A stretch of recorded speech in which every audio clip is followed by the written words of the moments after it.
ഇന്ന് തന്നെ ഡൗൺലോഡ് ചെയ്യൂ. കാണൂ നിങ്ങളുടെ ഫേവറേറ്റ് ഷോസ്. എനിക്കൊരു കാര്യം പറയാനുണ്ടായിരുന്നു. അതെന്തായാലും എനിക്ക് കേൾക്കണ്ട. കേൾക്കണം, കേട്ടേ പറ്റൂ. കേൾക്ക മാത്രമല്ല, അതനുസരിക്കുകയും വേണം. ഞാൻ നിന്നെ അനുസരിക്കണോന്നോ? മുൻപത്തെ ബന്ധം പറഞ്ഞ നീ എന്റെ അനിയത്തിയാ. ഇപ്പോഴത്തെ ബന്ധം പറഞ്ഞ നീ ഈ വീട്ടില് വെറൊരു ജോലിക്കാരിയാ.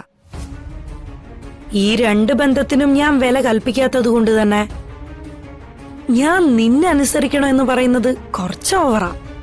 നല്ലത് പറഞ്ഞു വരുമ്പോ അതനുസരിക്കുന്നതിന് ഒരു മടിയും കാണിക്കണ്ട. പറയുന്ന കാര്യം നല്ലതാണോന്ന് മാത്രം നോക്കിയാ മതി. ആര് പറയുന്നു എന്ന് നോക്കണ്ട. ഞാൻ പറഞ്ഞു വന്നത് ആ നരേന്ദ്രന്റെ കാര്യമാ. അയാളുമായി എന്താ ബന്ധം? എത്രയൊക്കെ അല്ലെന്ന് പറഞ്ഞാലും ജനിപ്പിച്ചവരെന്നും അവര് തന്നെയാണല്ലോ. അങ്ങനെ നോക്കുമ്പോ അച്ഛന്റെ ബന്ധമുള്ള ശിവദാസനെ ഓർമ്മ കാണുമായിരിക്കും. മാഡത്തിന്റെ അച്ഛന്. അദ്ദേഹത്തെ ചതിച്ച ആളാ ഈ നരേന്ദ്രൻ. നരേന്ദ്രൻ കാരണോ മാഡത്തിന്റെ അച്ഛനും അമ്മയ്ക്കും അനിയത്തിക്കും ഒക്കെ നാട് വിടേണ്ടി വന്നത്. അങ്ങനെ ഒരാളോടൊപ്പം, അതായത് മാഡത്തിന്റെ കുടുംബം നശിപ്പിച്ച് ആ നരേന്ദ്രനോടൊപ്പം ഏത് രീതിയിലുള്ള ബന്ധമായാലും അത് മുന്നോട്ട് കൊണ്ടുവന്നത് ശരിയല്ല. മാഡത്തിനെയും അയാളെ ചതിക്കും. ഒരു തരത്തിലും വിശ്വസിക്കാൻ കൊള്ളാത്ത അയാളോടൊപ്പമുള്ള ബന്ധം മാഡ അവസാനിപ്പിക്കണം. സൗകര്യമില്ലെങ്കിലോ? ഞാൻ ആരോടൊപ്പം നടക്കണം, സംസാരിക്കണം, ബന്ധം സ്ഥാപിക്കണം എന്നതൊക്കെ എന്നെ പഠിപ്പിക്കാൻ ജോലിക്കാരി വരണ്ട. അതെന്റെ ഇഷ്ടമാ.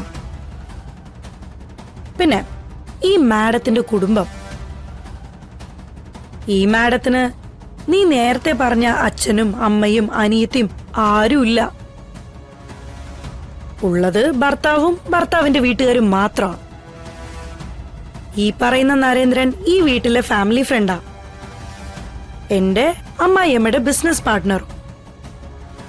അങ്ങനെ വരുമ്പോ ചിലപ്പോ കണ്ടെന്നും മിണ്ടിയെന്നൊക്കെ വരും. വീട്ടിലെ കൊച്ചമ്മമാർ എവിടെ പോകുന്നു, ആരെ കാണുന്നു എന്നൊക്കെ വേലക്കാരികൾ തിരക്കി ഇറങ്ങണ്ട. അവര് പാത്രം കഴുകിയാ മാത്രം മതി. പിന്നെ അങ്ങയുടെ അറിവിലേക്ക് ഒന്നുകൂടി പറയാം. തന്റെ കണ്ണിൽപ്പെടാതെ നടക്കുന്ന ശിവദാസനെയും ഭാര്യയും മകളെയും ഇടയ്ക്കൊക്കെ എന്നോടും അന്വേഷിക്കാറുണ്ട്. ദേ, എന്റെ ഒരു വിരൽ ചൂണ്ടിനപ്പുറം ഒരു ജീവിതമില്ല ഈ പറഞ്ഞവർക്കാർക്കും. അത് ഞാൻ ചെയ്യാത്തതാ മേൽ പറഞ്ഞവരോട് ഞാൻ കാണിക്കുന്ന ഔദാര്യം. പണ്ടെന്നോ ചോറുവാരി തന്നതിന് ഞാൻ തിരിച്ചു ചെയ്യുന്ന പ്രത്യുപകാരം. ഇനി എന്തെങ്കിലും പാപം ഞാൻ ചെയ്യുന്നുണ്ടെങ്കിലേ അത് അങ്ങനെ അങ്ങ് തീരട്ടെന്നേ. കൊള്ളാം. മാഡം പറഞ്ഞതൊക്കെ ഞാൻ കേട്ടു, മനസ്സിലാക്കുകയും ചെയ്തു. ഇനി ചിലത് ഞാൻ അങ്ങോട്ട് പറയാം.